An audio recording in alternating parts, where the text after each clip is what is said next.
Hello students, मैं VK sir अपने VK commerce study के ऑनलाइन प्लेटफॉर्म पर आप लोग का स्वागत करता हूं।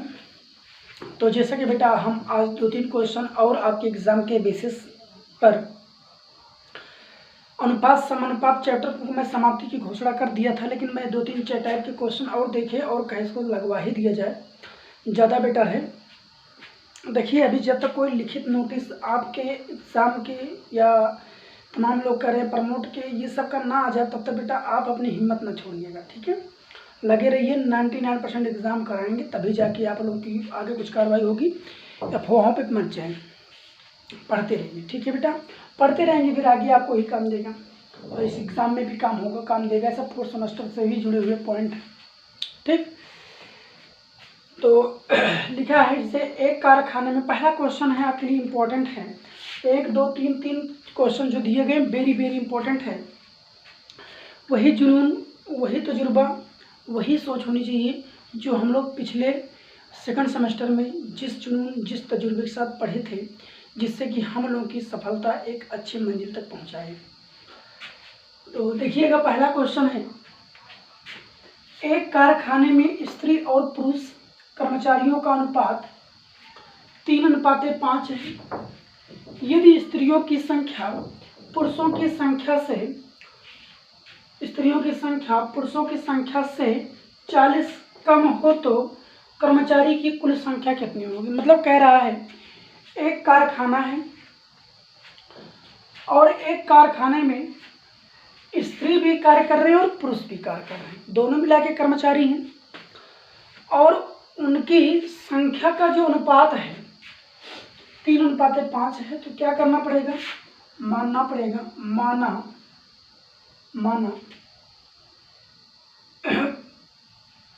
स्त्रियों की संख्या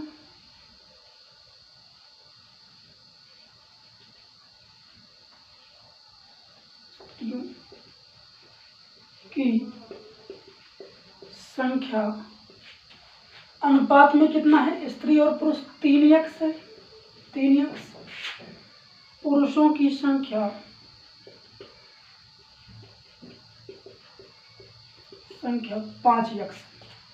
अनुपात में 3:5 है, तो संख्या में 3x माना गया और 5x माना गया, ठीक। अब आगे क्या कह रहा है, प्रश्नानुसार आ जाइएगा। प्रश्नानुसार देखिएगा, कह रहा है यदि स्त्रियों की संख्या पुरुषों की संख्या से 40 कम है, मतलब दोनों के बीच का अंतर कह रहा है। जब भी दो डेटा दिए गए हों, दोनों के कम ज़्यादा की बात करेगा, इसका मतलब दोनों के बीच में अंतर की बात कर रहा है, ठीक है। तो अंतर कितने का है, 40 का। प्रश्नानुसार 5x माइनस 3x बराबर कितना है, 40 है, ठीक है। प्रश्नानुसार क्या कह रहा है, स्त्रियों की संख्या पुरुषों की संख्या से 40 कम है। इसका मतलब क्या, पुरुष 40 ज़्यादा है और स्त्री 40 कम है। तो पुरुष की संख्या मानी गई 5x दिया गया, स्त्रियों की संख्या मानी गई है 3x। 5x में से 3x घटाएंगे तो अंतर कितने में मिलेगा, 40 का। ये प्रश्न कह रहा है। कह रहा है तो कर्मचारियों की कुल संख्या कितनी है, तो 5 में से 3 घटाएंगे तो 2x बराबर कितना, 40। तो x बराबर 40 बटा बराबर 20। तो x का मान कितना आया बेटा, 20।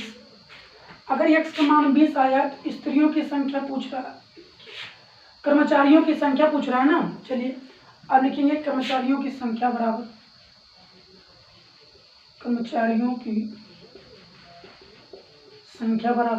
भाई कर्मचारी में कौन है, स्त्री है और पुरुष हैं, तो स्त्रियों की संख्या प्लस पुरुषों की संख्या।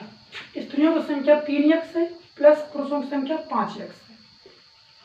3x प्लस 5x बराबर कितना, 5 3 8x, ठीक है। कर्मचारी में स्त्री भी शामिल है और पुरुष भी शामिल है, तो स्त्री और पुरुष को दोनों को जोड़ना पड़ेगा, तब जाके आप कैलकुलेट कर पाएंगे। तो स्त्री कुल कितने हैं, 3x माना गया है, पुरुष कितना माना गया, 5x। 5 3 8x, मतलब कर्मचारी कुल संख्या कितनी होगी, 8x हो गई। तो x का मान कितना है, लिख लेंगे 8 गुणे x का मान कितना आया है, 20। यहाँ पर देखिए 8 गुणे 20/40/2 बराबर 20। 20 से मल्टीप्लाई कर देंगे तो 8 दूनी 16, 160, मतलब कुल 160 है। कुल कितने हैं? 160 कर्मचारी, जिसमें पुरुष और महिला, मतलब पुरुष और स्त्री दोनों शामिल हैं। 160। क्लियर हो गया? क्लियर हो बताइएगा। अगर मान लीजिए कहे कि स्त्रियों की संख्या बताइए, तो 3 गुणे 20, यहाँ पर x का मान रख देंगे ना, 3 गुणे 20। और मान लो पुरुषों की संख्या पूछ रहा है 5 गुणे 20, तो 20 पंचे 100, यहाँ पर 20 पंचे 100 और 30 दूनी 8 दूनी 16, 160। हाँ ठीक है, 8 दूनी 16, 160, ठीक है। चलिए, तो कुल कर्मचारियों की संख्या कितनी आएगी बेटा? 160 होगी। यही आपका आंसर होगा। ठीक है, चलिए यही लगा लीजिए आप लोग। चलिए आइए, अब इसको आप जो है शॉर्ट स्क्रीन कर लेंगे। पहला क्वेश्चन कंप्लीट हुआ। इस टाइप के क्वेश्चन आपके एग्जाम में अक्सर पूछे जाते हैं बेटा, इसलिए इस क्वेश्चन को जरूर लगाइए। ठीक, चलिए आइए आगे बढ़ते हैं, अगला क्वेश्चन देखते हैं। क्वेश्चन नंबर अगला है नेक्स्ट, सेकंड क्वेश्चन है। सेकंड क्वेश्चन देखिए क्या कह रहा है, पहले इसको बढ़िया से पढ़ लीजिए, उसके बाद लगाते हैं। कह रहा है एक संख्या का 40% दूसरी संख्या का 4/7 है। मतलब एक संख्या का 40% किया जाए, दूसरी संख्या का 4/7 किया जाए, दोनों आपस में क्या हो जाएंगे? बराबर हो जाएंगे। पहली और दूसरी संख्या का अनुपात क्या होगा, यही पूछ रहा है। तो क्वेश्चन बड़ा अच्छा है, देखने में लग रहा है बहुत छोटा है। मैं इस क्वेश्चन को यहाँ सॉल्व कर देता हूँ। इधर तो आप लोग लगा ही लिए होंगे, शॉर्ट स्क्रीन कर लीजिए, लग गया होगा शायद। इधर मैं रख करके सॉल्व कराऊंगा। ठीक, यहाँ पर हल करेंगे, देखिए रहा होगा। लिखेंगे माना पहली संख्या x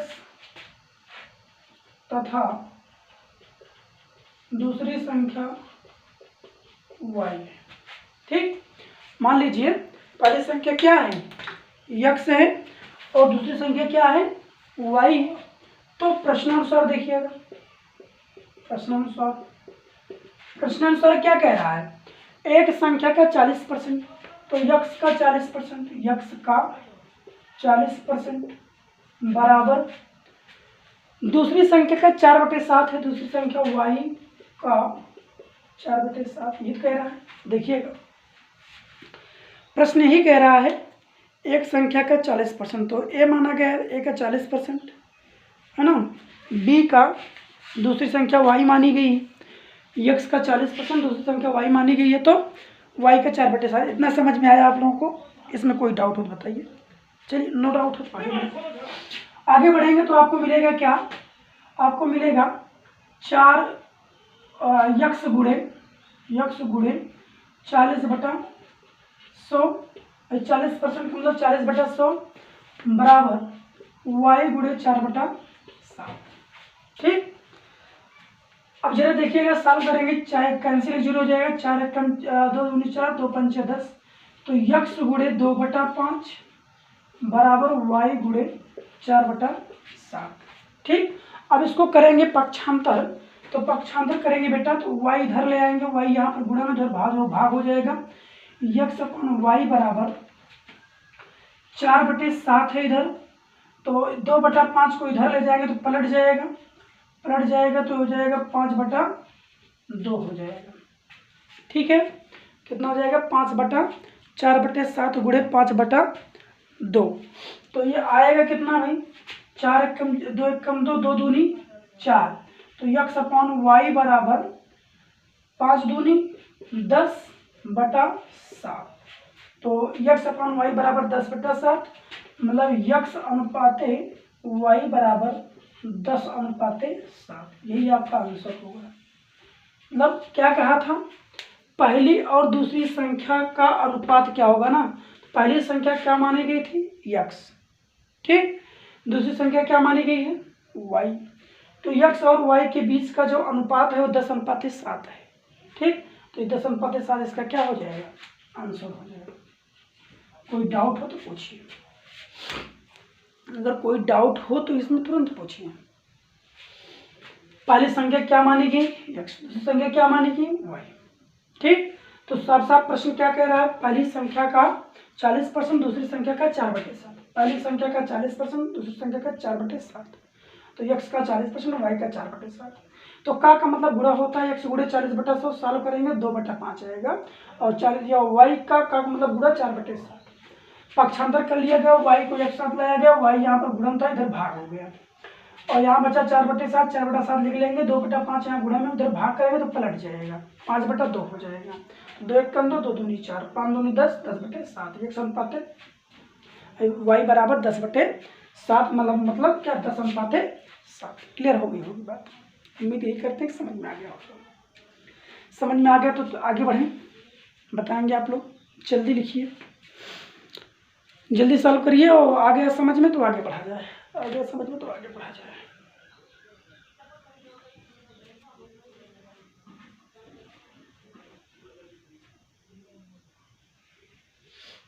चलिए लग गया होगा, शॉर्ट स्क्रीन हो गई होगी, रख दिया जाए।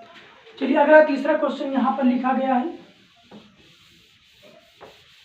लगा लिए होंगे आप लोग। तीसरा क्वेश्चन है यहाँ पर, देखिएगा यार, ये वेरी वेरी इंपॉर्टेंट है। इस टाइप के क्वेश्चन कल मैं लगवाया था, आज मैंने कहा थोड़ा सा अलग टाइप के, उसी तरह है, केवल इसमें थोड़ा सा अनुपात में मतलब बदलाव हुआ है लॉजिक में। कह रहा है 1 रुपये 50 पैसे और 25 पैसे के 378 सिक्कों के मूल्यों का अनुपात, 378 सिक्के के मूल्यों का अनुपात दिया गया है 13:11:7 है। इनमें से 50 पैसे के सिक्कों की संख्या बताइए। तो सिक्कों के मूल्यों का अनुपात दिया गया है ना, क्या दिया गया है, सिक्कों के मूल्यों का अनुपात दिया गया है। तो सबसे पहले मानेंगे सिक्कों के मूल्य क्या है, लिखेंगे माना 1 रुपया 50 पैसे तथा 25 पैसे के सिक्कों के मूल्य का अनुपात दिया गया ना, सिक्कों के मूल्यों का अनुपात। पिछले क्वेश्चन में मैं बताया था, शायद देखिएगा आप लोग, सिक्कों की संख्या का अनुपात दिया था, लेकिन यहाँ पर सिक्कों के मूल्यों का अनुपात दिया गया। सिक्कों के मूल्यों का मान क्रमशः ऐसे मान लीजिए, क्रमशः 1 रुपये 13 है तो 13x, 11x, 7x है। ऐसे मान लीजिए कि माना 1 रुपये 50 पैसे और 25 पैसे के सिक्कों के मूल्यों का मान क्रमशः 13x, 11x और 7x है। ठीक, मूल्य अनुपात में दिए गए हैं, इसको मानना पड़ेगा। प्रश्नानुसार आएंगे फिर, आइए प्रश्नानुसार। तो 1 रुपये 50 पैसे और 25 पैसे के सिक्के के मूल्यों का मान क्रमशः दिया गया 13x, 11x और 7x है।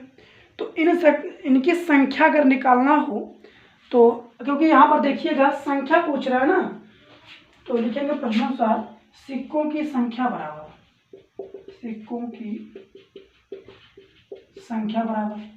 तो सिक्कों का एक का मूल्य कितना है, 13x है।